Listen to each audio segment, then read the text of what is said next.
Hello students! Olá alunos! Welcome to our English class. Bem-vindos à nossa aula de língua inglesa.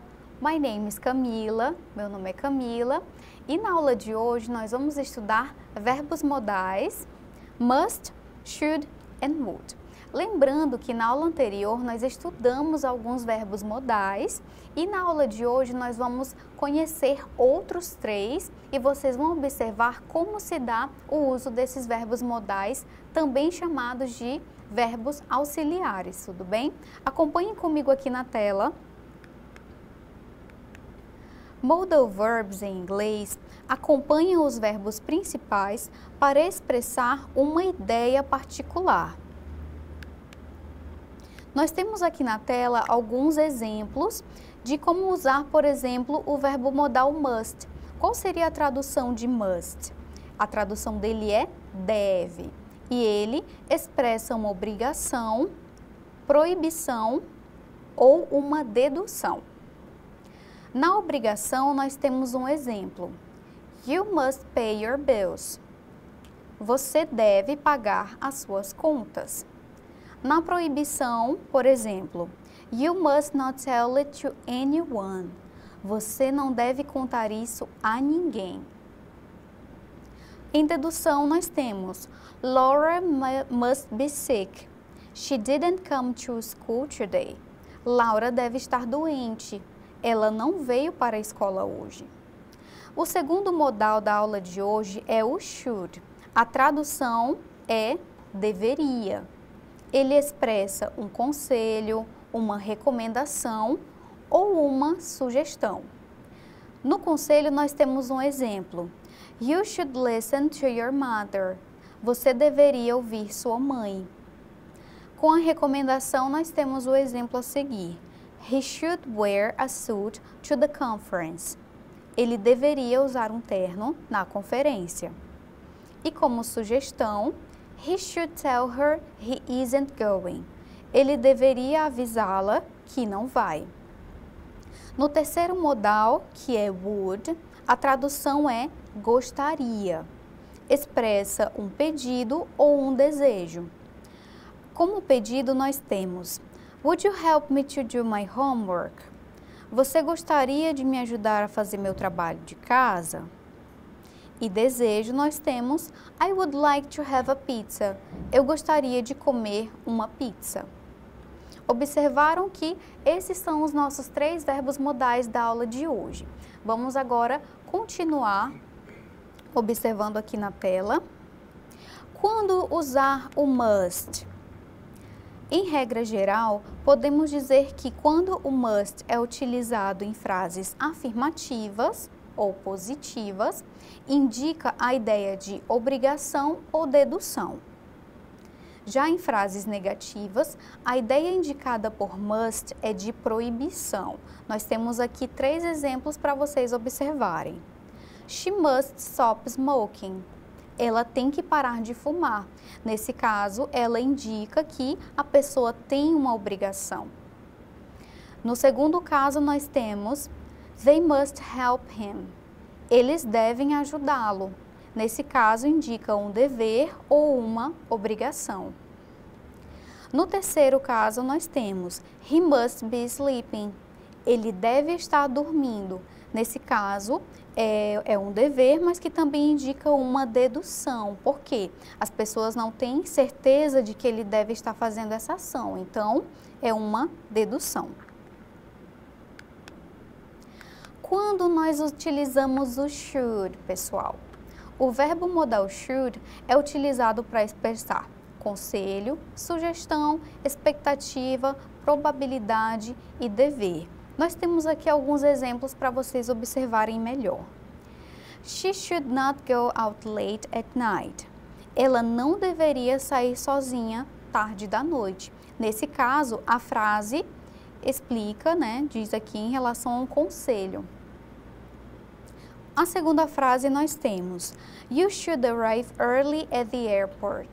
Você deveria chegar cedo ao aeroporto. Nesse caso, indica uma sugestão. E no terceiro exemplo nós temos I should arrive in 5 minutes. Eu devo chegar em 5 minutos. Nesse caso aqui é uma probabilidade. Observem que a mesma palavra should, em frases diferentes, vão ter aqui as ideias de acordo com o seu uso. Tudo bem? Prosseguindo, quando nós devemos utilizar o would? O would é usado para expressar e indicar possibilidade, pedir algo educadamente, oferecer algo e fazer uma referência a uma situação hipotética. Ele é um dos modal verbs, verbos modais, mais importantes da língua inglesa. Além disso, o would é passado de will, verbo usado no futuro. Nós temos alguns exemplos para vocês observarem aqui na tela. How would you do that? Como você faria isso? Nesse caso, indica a possibilidade. No segundo exemplo, would you help me please? Você poderia me ajudar, por favor? Para pedir algo. E no terceiro, nós temos would you like a cup of coffee? Você gostaria de uma xícara de café? Nesse caso, para oferecer algo. Nesse caso, em dois exemplos, nós temos aí o would iniciando uma frase, tudo bem? Então, você também pode utilizar ele ali no início de frase, ou então seguido de alguma palavra, no caso aqui o how, que é uma palavra que utilizamos também para fazer perguntas em inglês, tudo bem? Vamos agora revisar. Nós acabamos de observar na aula o uso de alguns verbos modais e alguns exemplos e o que eles expressam, tudo bem? Vamos agora falar sobre a frase que eu trouxe para vocês aqui na imagem. Nós temos you should know this. Nesse caso, nós temos a presença do verbo modal e essa frase em português significa você deveria saber disso. Tudo bem? Nesse caso, o should, ele é utilizado aqui como deveria. Nesse caso, o should foi usado como um conselho. Tudo bem? Nós vimos na aula de hoje, acabamos de estudar sobre os verbos modais must, should and would e exemplos de como utilizá-los. Vamos agora para as nossas atividades e vocês vão observar o uso em relação a diferentes contextos, tudo bem? Vamos agora analisar. Nós temos aqui nas atividades, na primeira atividade, uma tirinha. Leia a tirinha a seguir. Qual a intenção de Garfield ao usar o verbo modal should? Vamos começar lendo aqui a imagem. Vocês podem observar que nós temos a presença de Garfield. Esse gatinho aqui na imagem, ele é muito famoso. E temos um outro personagem, nesse caso aqui, um peixe dentro de um aquário. Tudo bem? Nesse caso, o peixinho está pensando, nós temos aqui um balão de pensamento, e ele está pensando o seguinte, I am getting out of shape. E aí, nesse caso, no segundo quadrinho, o Garfield responde, claro, em pensamento para ele, maybe you should take up swimming. Nesse caso, pessoal, lembrando a vocês que geralmente quando vocês forem responder questões de língua inglesa, infelizmente os quadrinhos, os textos não vão ter tradução. Então você vai observar quais são os elementos que você conhece, algumas palavras, e nesse caso do quadrinho que eu trouxe para vocês observarem, nós temos ali a presença de um verbo modal, que é o should. Então, nesse caso, vocês vão se atentar apenas a ele, no caso dessa atividade, para observar qual foi o uso relacionado ao quadrinho, tudo bem? Aqui nós vamos agora ler as alternativas para vocês fazerem essa associação.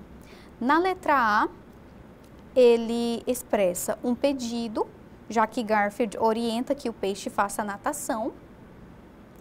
Letra B, uma obrigação, já que o peixe está pedindo que precisa estar em forma, está dizendo que precisa estar em forma. Letra C, um conselho, já que Garfield sugere ao peixe a fazer natação. Letra D, uma permissão, quando o peixe pede para que Garfield autorize-o a ficar em forma. Ou na letra E, uma habilidade, pois should significa poder. Qual dessas 5 alternativas se encaixa exatamente na nossa questão, pessoal? Nós temos aí a letra C, pessoal. Um conselho, já que Garfield sugere ao peixe fazer natação. Eu coloquei aqui a tradução para vocês observarem o que é que o peixe estava querendo dizer ali naquele diálogo com o Garfield, tudo bem? No caso aqui ele falou, I'm getting out of shape. Ele diz, estou ficando fora de forma. E aí o Garfield responde a ele, maybe you should take up swimming. Talvez você devesse começar a fazer natação. E é exatamente esse o humor da tirinha, até porque o peixe já está dentro de um aquário. Então, nesse caso, ali, o Garfield sugere que ele faça natação como uma forma ali meio que até irônica, até porque ele já vive, no caso o peixe já vive dentro da água. Tudo bem? Então, no caso da primeira questão, a letra C é a nossa resposta. Vamos agora para a segunda atividade. Nós temos aqui, na tirinha a seguir, a personagem utiliza o verbo modal must. Em qual sentido esse modal é utilizado? Vamos fazer aqui a leitura. No primeiro quadrinho, a personagem diz, nothing goes on forever. No segundo quadrinho, ela continua falando, all good things must come to an end. No terceiro quadrinho, os dois personagens ficam ali pensando. E no quarto quadrinho, o outro personagem responde, when do the good things start? Agora vamos ler as alternativas, tudo bem? Letra A, para sugerir que todas as coisas boas têm um fim. Letra B, para perguntar quando as coisas boas vão começar. Letra C, para fazer um pedido ao colega. Letra D, para deduzir que todas as coisas boas um dia devem chegar ao fim. E letra E, para recusar um pedido feito pelo amigo. Então, nesse caso, pessoal, vocês vão se atentar ao segundo quadrinho, onde nós temos o verbo modal. Então, a pergunta basicamente diz, por que ela utiliza esse verbo modal? Então, vamos agora para a nossa resposta, que é a letra D, pessoal. Nesse caso aqui, ela utiliza o verbo modal para deduzir que todas as boas coisas um dia devem chegar ao fim. E é exatamente essa a tradução da frase do segundo quadrinho, tudo bem? Até porque a tradução de must, aqui nessa imagem, é devem. Então, nesse caso, ele diz que todas as coisas boas devem chegar ao fim. Continuando, nós temos aí a terceira questão, também nós temos aqui uma tirinha. No texto a seguir, o personagem Calvin está em um diálogo com o seu pai. O uso do modal verb would no segundo quadrinho foi usado por quê? Vamos fazer agora a leitura da tirinha para vocês observarem. Ele chega para o pai dele e pergunta, do you love me, Dad? E ele responde, of course I do, Calvin. E ele pergunta, would you still love me if I did something bad? E ele responde, well, of course I would. E ele responde, I mean something really, really, really. E aí ele grita, Calvin, what did you do? Na letra A, agora nas alternativas, nós temos, Calvin fez um pedido ao pai através de uma condição. Na letra B, o pai de Calvin não respondeu à pergunta feita pelo filho. Letra C, o pai descobriu o que o filho queria e ficou furioso. Letra D, o verbo modal foi usado para expressar uma obrigação. E na letra E, o pai concordou com o filho antes de ele terminar o pedido. Então, pessoal, vocês observando a tirinha, observando os personagens conversando e também o verbo modal would, que é o que nós utilizamos na questão de hoje, qual dessas seria a alternativa mais apropriada para a nossa questão? Você aí de casa já sabe qual é? Vamos agora observar aqui na tela qual seria a nossa resposta. Nós temos aqui a letra A. Calvin faz um pedido ao pai através de uma condição. E ele, como aqui no início do quadrinho, ele pergunta: pai, você me ama? E o pai dele responde: com certeza, Calvin. E aí, lá no segundo quadrinho, ele aproveita essa oportunidade para fazer uma nova pergunta para ele. Você ainda iria me amar se eu fizesse algo muito ruim? Então, nesse caso, o would, aqui no início da frase, ele já pergunta, né? No caso, você iria me amar se eu fizesse algo muito ruim? E aí lá no terceiro quadrinho, pessoal, continuando ainda em relação à leitura aqui da imagem, ele diz: bem, com certeza eu iria. E aí ele começou a pensar, né? No último quadrinho nós temos o Calvin ali falando: bem, eu quero dizer algo muito. E aí no final ele fica com raiva, né? Nesse caso aqui ele pergunta: Calvin, o que você fez? Então, nesse caso, o would aqui foi utilizado exatamente para isso, para fazer um pedido. Então, foi exatamente essa a intenção que o Calvin teve ao utilizar o verbo modal. Estamos finalizando a nossa aula de hoje. E essas são as nossas referências. Caso você queira pesquisar, observar, fazer até mais atividades em relação ao verbo modal, aos verbos modais, você pode estar acessando as nossas referências, tudo bem? Essa foi a nossa aula de hoje. Eu espero que vocês tenham compreendido mais sobre o assunto e eu vejo vocês na próxima aula. Bye bye, see you next class.